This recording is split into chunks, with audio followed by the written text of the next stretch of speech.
Thursday, December 17th, 2020. Coming up on Roland Martin Unfiltered, broadcasting live from Slutty Vegan in Jonesboro, Georgia. We'll be joined by Congresswoman Maxine Waters, who was angry with the Trump administration for trying to actually push herd immunity that could have led to thousands more Americans dying due to COVID-19. Also, we'll hear from Pastor Raphael Warnock, who's on the campaign trail today, and we'll also show you some of these ignorant Trump people who met him out there not wearing masks. I had a couple of things to say to them. Also, on today's show, Republicans in Georgia have lost another court battle.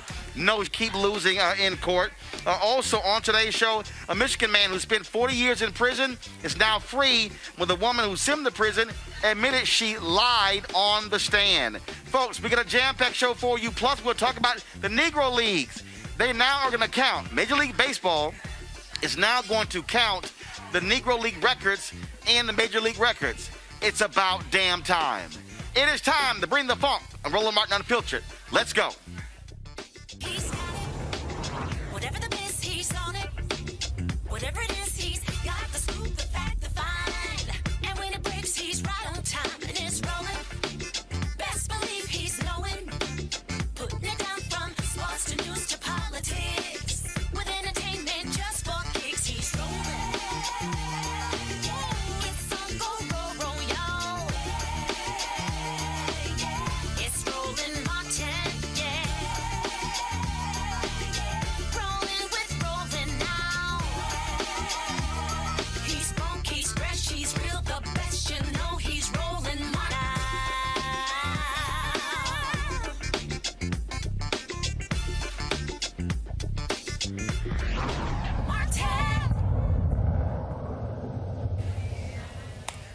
Folks, we are broadcasting live from Slutty Vegan in Jonesboro, Georgia, where we, of course, are in the Peach State covering the Georgia Senate runoff race. Later in the show, we're going to hear from Pastor Raphael Warnock, who's on the campaign trail, going to Republican stronghold Cobb County, and we'll show you some of the crazy Trump folks who met him out there. Keep in mind where we are now. We are in the middle of a COVID epidemic, folks. 17 million cases of COVID in the United States. 308,000 people have died from COVID. And here's the deal. President-elect Joe Biden is going to be tested for the vaccine next week. Also, some breaking news I just got confirmed. Congressman Cedric Richmond of New Orleans has tested positive for coronavirus. I actually was he was actually at the rally on Tuesday here in Atlanta, where President-elect Joe Biden spoke. I actually talked to Cedric Richmond. Thank goodness I was wearing my goggles and 2 masks. But again, it's Congressman Cedric Richmond, who is going to head Office of Public Engagement in the White House, has tested positive for COVID-19. And so just want to give you that breaking news there. But the other breaking news, the Trump administration actually sent out a memo where they were encouraging and they wanted herd immunity. Folks, you know how crazy that is? That would have resulted in thousands more Americans dying. They wanted them essentially to catch COVID-19 on purpose. Joining us right now is Congresswoman Maxine Waters. Congresswoman Waters, welcome back to Roland Martin Unfiltered. Thank you. Thank you. Good to be with you, Roland. Yes, you're on it. And I'm so glad it is outlandish. Yes. It is outlandish, Congresswoman, pushing this nonsense. Fauci called it ridiculous. Dr. Burke called it ridiculous. But again, they refuse to listen to somehow saying, oh, sure, if we get coronavirus, yeah, we know we're going to have, thousands more deaths, but it's better to do it that way. That is unbelievable. Yes, it is unbelievable. But it's consistent with the way this president has dealt with coronavirus. As a matter of fact, people have disrespect the good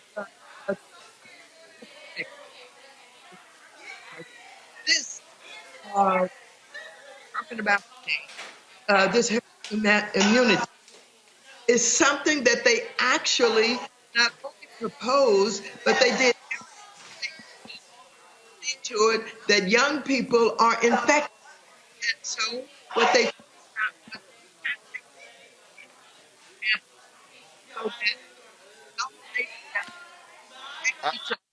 because get over it, and then they'll have the antibodies. It's a theory, unproven. They had no facts, but they move with it. And I want to tell you, Roland, when you saw all of this resistance to closing down businesses where people could contract the virus, this was all about them pushing this to say, no, keep them open so that the young people could get infected. And they went on to say, and who cares if these young people get infected? They'll get over it. But this will help to create the antibodies that are needed to do away with the virus eventually.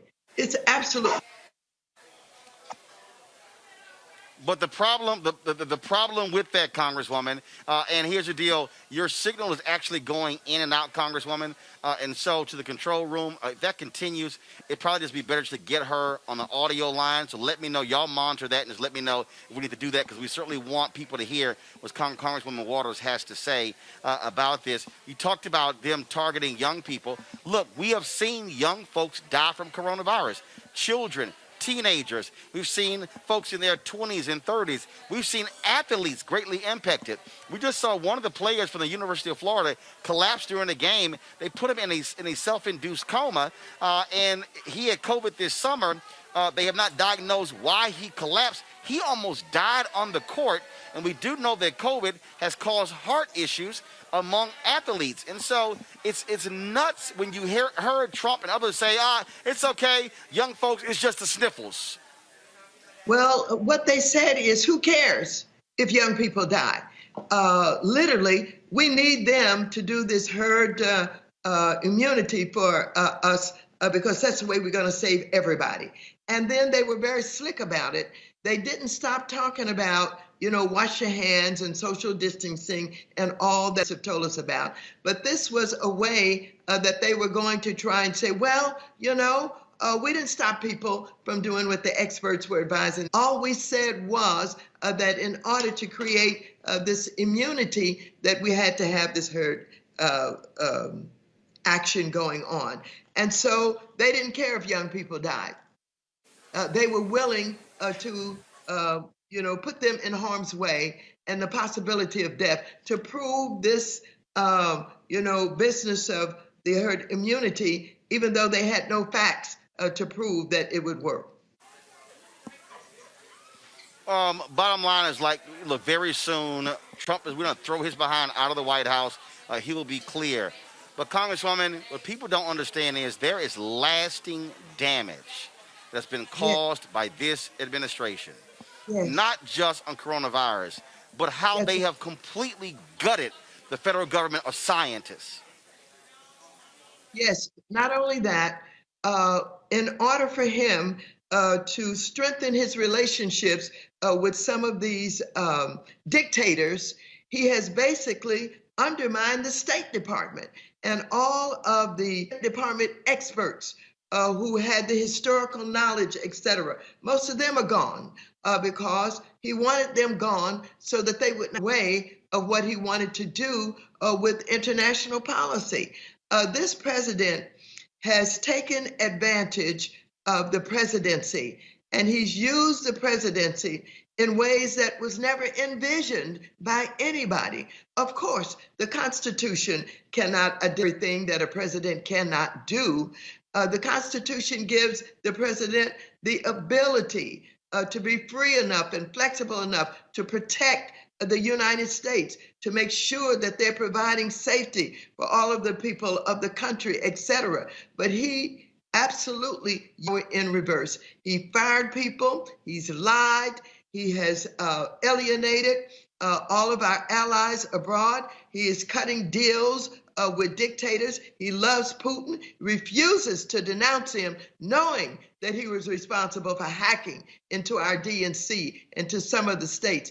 He has not yet criticized Putin because he has something going on with Putin. Deals that I think are made because he expected to be able to lift the sanctions that were placed on Putin by Obama because of the invasion that they did into Crimea. And so this president has harmed the presidency.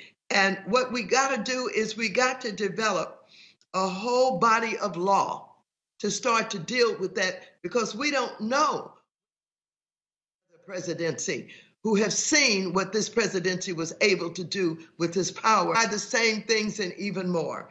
This president, I always knew was dangerous, but every day there's something else that's revealed about that makes you know that even your concerns about his danger were not enough. This president and all of the things that we're alluding to, in addition, adding to that, the fact that they don't care if young people die because they have a theory unproven that they will get the antibodies that will eventually cause the coronavirus to go away. It is unfortunate that we've had to suffer this, but like you're saying, he'll be out of here. I'm told that he's thinking about whether or not he's going to leave the White House during inauguration. But as far as I'm concerned, if he tries not to leave, I want the military to go and walk him out. Well, I keep telling everybody, I did MSNBC, and this was before the election. They were complaining about that, saying, well, what if he doesn't leave? I said, guys, this is real simple. I said, come 12/01 on January 20th, he ain't the president. You can't just sit in the office. You got to go. You don't have permission to sit in that office unless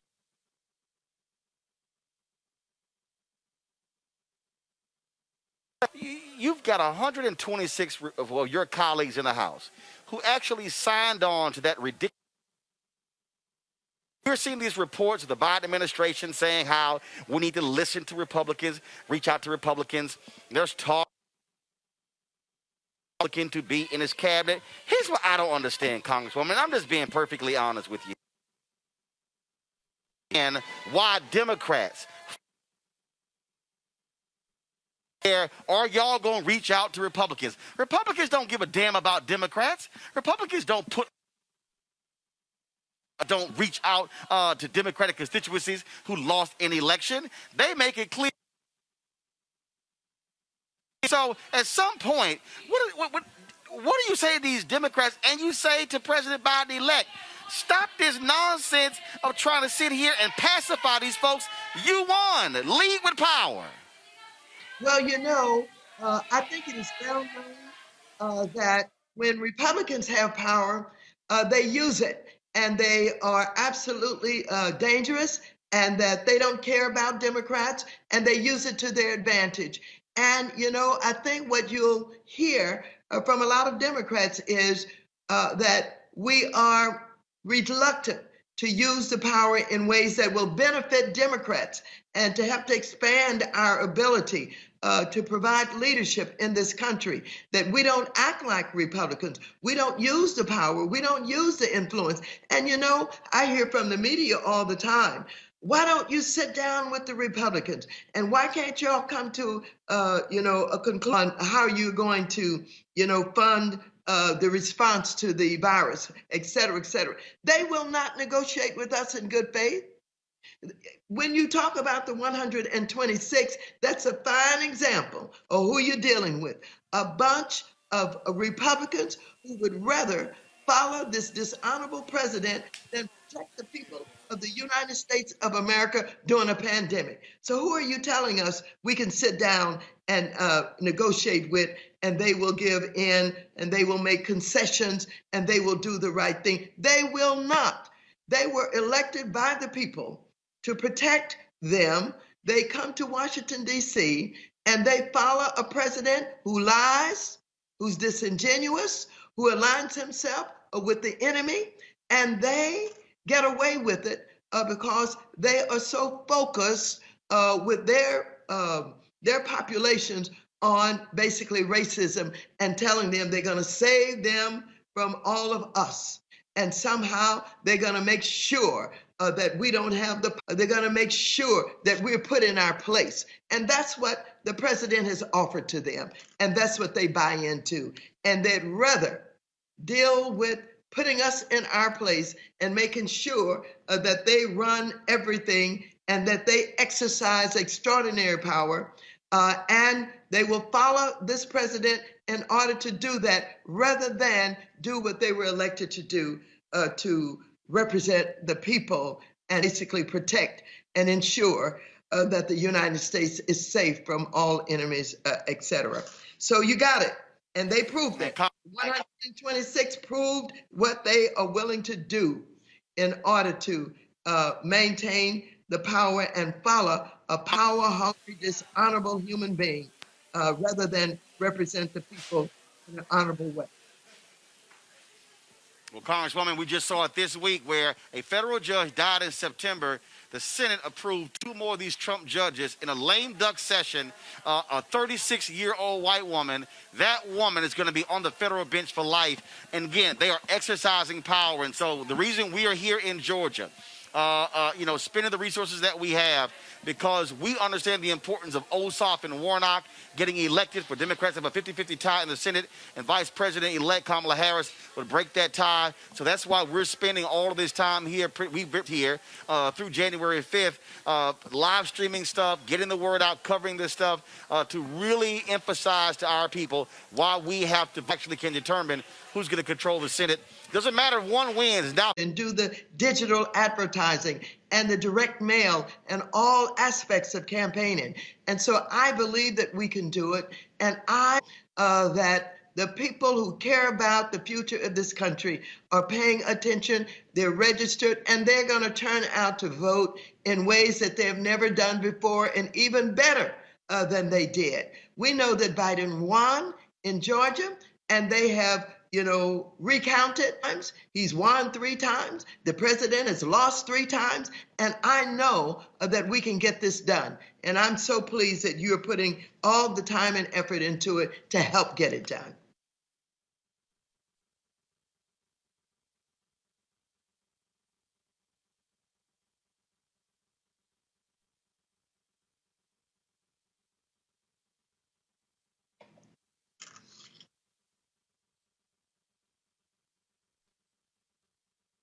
So, Roland, I want to thank you so very much for having me on today.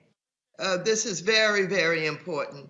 And I'm so pleased that I was able to give some more exposure to this herd immunity that the president and Dr. Alexander are involved in.